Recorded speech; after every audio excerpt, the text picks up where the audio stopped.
Saudações a todos, sejam bem-vindos a mais uma aula de Química e desta feita nós estamos aqui para falar acerca da primeira lei da termodinâmica. Portanto, o tema de hoje, primeira lei da termodinâmica. Bom, conforme nós sabemos, todas as reações químicas obedecem fundamentalmente a duas leis. Falo concretamente da lei de conservação de massa, também chamada de lei de Lavoisier, e também obedecem à lei de conservação de energia. Bom, a primeira lei, neste caso a lei de conservação de massa, estabelece que numa reação química que ocorre num sistema fechado, o somatório das massas dos reagentes é igual ao somatório das massas dos produtos. Isso significa que numa reação química que esteja a ocorrer num sistema fechado, a mesma quantidade de átomos que nós temos no início da reação vai ser a mesmíssima quantidade de átomos que nós vamos ter no final da reação, pois numa reação química os átomos não são criados, destruídos nem perdidos, mas apenas ocorre a reorganização dos átomos. Então, a mesma quantidade que existe no início da reação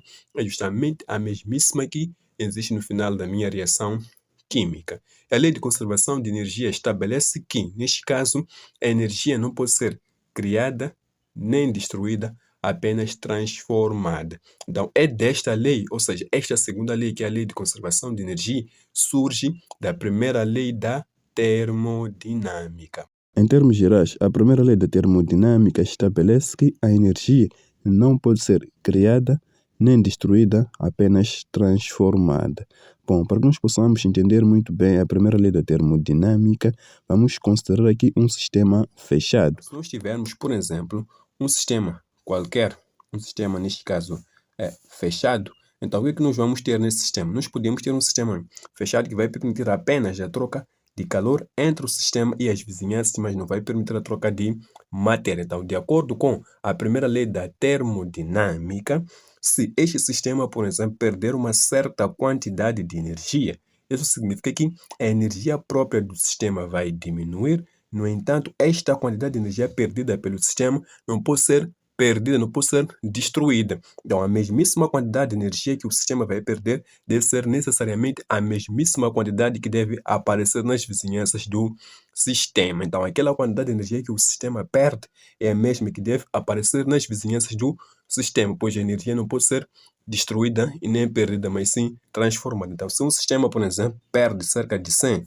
joules, significa que a energia do próprio sistema vai diminuir em 100 joules. No entanto, estes 100 joules aqui necessariamente devem ser os mesmos, devem aparecer nas vizinhanças do sistema. Então, em termos gerais, é isso que a primeira lei da termodinâmica nos informa, que a energia não pode ser criada nem destruída, apenas transformada. Bom, matematicamente nós podemos dizer que a expressão matemática da primeira lei da termodinâmica é justamente esta aqui. Nós temos aqui a variação de energia interna, que é igual, neste caso, ao calor, mais aqui o trabalho. Então, esta seria a expressão matemática da primeira lei da termodinâmica. Bom, matematicamente, essa expressão que nos indica como é que as trocas de calor que ocorrem entre o sistema e as vizinhanças, assim como o trabalho que é realizado pelo sistema ou sobre o sistema, então essas variações energéticas, como é que elas afetam a energia geral do nosso sistema. Então, temos aqui o ΔU, que indica a variação de energia interna de um sistema.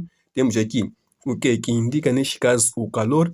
Este calor que é o calor que é trocado entre o sistema e as vizinhanças. Temos aqui o trabalho que pode ser realizado pelo sistema ou sobre o sistema. Então, matematicamente, esta expressão nos diz que a variação de energia interna de um sistema é igual à soma do calor que é trocado entre o sistema e as vizinhanças e o trabalho que é realizado pelo sistema ou então sobre o sistema. Então, matematicamente, essa expressão da primeira lei da termodinâmica. Bom, nós temos aqui uma nova grandeza, podemos assim dizer, uma nova grandeza energia que nós chamamos de energia interna. O que seria energia interna? Bom, para que nós possamos entender o que é isso de energia interna, nós vamos considerar aqui um sistema também simples. Então, vamos falar aqui um pouco acerca da energia interna.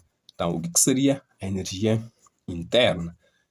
Então, a energia interna, o que seria? Bom, nós podemos definir aqui a energia interna como sendo a energia que um sistema possui devido à estrutura interna deste sistema. Então, seria a energia total que um sistema possui devido à estrutura que esse sistema apresenta. Bom, se nós considerarmos, por exemplo, um sistema em que nós temos um gás qualquer, bom, então vamos considerar um sistema em que nós temos um gás qualquer. Nós sabemos que as moléculas, por exemplo, de um gás não se encontram paradas, não estão estáticas, mas estão em constante movimento. Então, devido a esse movimento que essas partículas possuem, isso significa que essas partículas possuem uma energia cinética. Então, um dos contributos fundamentais para a energia interna de um sistema é justamente a energia cinética, pois nós sabemos que as partículas, as moléculas, estão em constante movimento. Então, este movimento deve-se à energia cinética que essas partículas possuem. Então, esse movimento, por exemplo, que essas partículas podem realizar,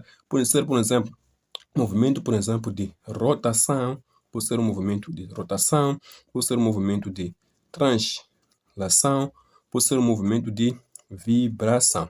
Então, a energia neste caso, interna de um sistema, seria o somatório de todas as energias cinéticas que este sistema possui devido à estrutura que esse sistema tem. Mas não apenas a energia cinética contribui, neste caso, para a energia interna de um sistema. Para a energia interna de um sistema, temos dois contributos. Temos, primeiramente, o contributo da energia cinética, temos o contributo da energia cinética, mas também temos o contributo para a energia interna, neste caso, da energia potencial. Então, são dois contributos que nós podemos ter. Neste caso, temos o contributo da energia cinética, que está associada ao movimento que as partículas podem realizar, mas também temos o contributo da energia potencial. No caso aqui, nós estamos a tratar de energia potencial elétrica, por uma razão bem simples. Se nós estamos a considerar um sistema que nós temos, por exemplo, as moléculas de gás, nós sabemos que as moléculas, nós temos os átomos que estão ligados entre si. Nos átomos, nós temos o que? Nós temos lá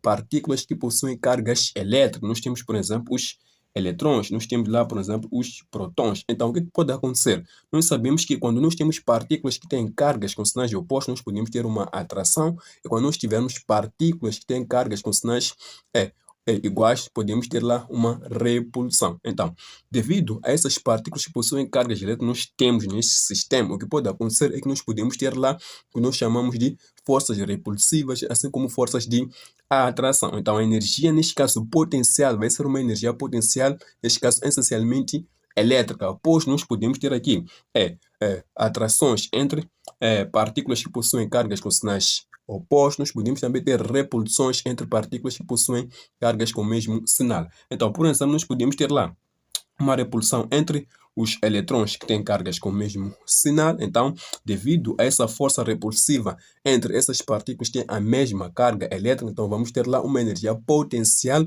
elétrica, neste caso de repulsão, mas também podemos ter neste caso, uma atração entre os eletrões e os prótons que existem, por exemplo, nos núcleos dos átomos. Então, nós podemos ter aqui uma energia potencial elétrica associada, neste caso, à força de atração entre os eletrões e os prótons que existem nos núcleos, nos átomos que constituem essas moléculas. Mas também podemos ter uma força repulsiva. Então, podemos ter também uma força repulsiva entre os prótons que existem nos núcleos dos átomos. Então, a energia interna de um sistema vai ser a energia total, que vai resultar do somatório de todas as energias cinéticas, de todas as energias potenciais que esse sistema contém. Então, de forma simples, é isso que é a energia interna de um sistema. Infelizmente, não é possível determinar de forma experimental a energia absoluta, ou seja, a energia interna absoluta de um sistema. O que se pode determinar é a variação de energia interna, que nós chamamos, neste caso, de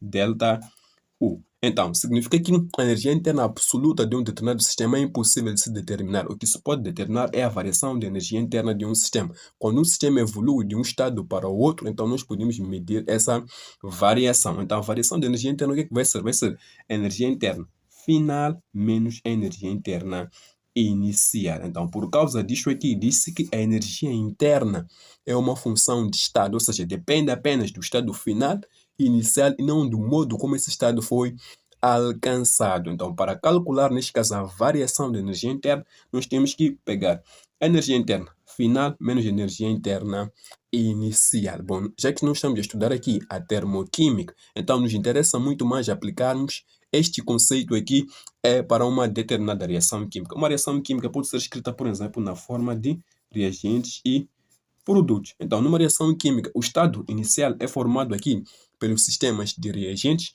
O estado final é formado pelo sistema dos produtos. Então, o estado inicial é formado pelos reagentes, o estado final é formado pelos produtos. Então, neste caso, estamos a querer dizer que o sistema formado pelos reagentes tem lá uma energia interna, que nós chamamos de energia interna dos reagentes, e também teremos aqui uma energia interna, que nós chamaremos de energia interna dos produtos, de tal modo que numa reação química, a variação de energia interna vai ser justamente a diferença entre a energia interna, neste caso, dos produtos e a energia interna dos reagentes. Então, isso aqui seria a variação de energia interna no caso de uma reação química. Então, reescrevendo aqui a expressão da primeira lei da termodinâmica, no caso de uma reação química, nós podemos dizer que essa expressão pode ser escrita da seguinte maneira, que a diferença entre a energia interna dos produtos menos a energia interna aqui dos reagentes é igual, neste caso, ao calor mais o trabalho.